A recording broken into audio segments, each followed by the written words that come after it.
hollywoodska filmska industrija, Olivera.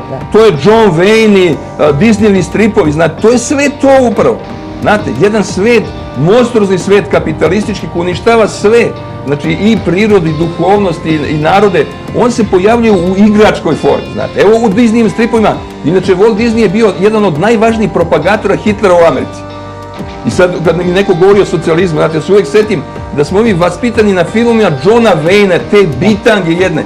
Bilo je važno ubijati indijance, koji su žrtve najvećeg genocida u istoriji čovječanstva, pazite, skoro 100 miliona indijanaca pobijeno, 98% indijanaca pobijeno. I mi smo kod deca navijeli za Johna Wayna.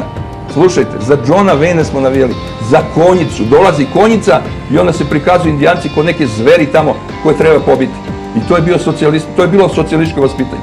Pa to je strašno čovjek. Ili Walt Disney. Uzmite te stripove, Mickey Mouse ostalo. Pa tu nema niko oca i majku, slušajte. Sve nešto stric, ujak.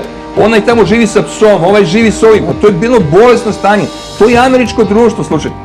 I vi sad, buldozi, pa viš da su to crnci čoveč, oni su uvek kriminalci, Baja Patak je uvek kapitalista, Paja je uvek radnička klasa američka, kao budžija, budalina i šta znam.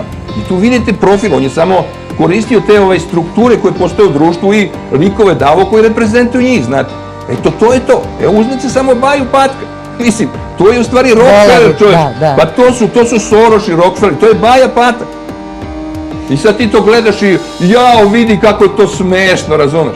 A tamo niko živi, nema porodicu i sad mi govori homoseksualizam, ne znam, pederasti i tako dalje. Pa evo ti čoveče, pa to od malena te tako vaspitavaju.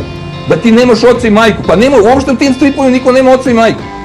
Olivera, pa samo pogledajte, ja sam analizirao te stripove kad sam bio u Nemačkoj. Ja sam radio na Fantomu i radio sam na timu Strup i tako dalje. Bavio sam se jedno vreme tim.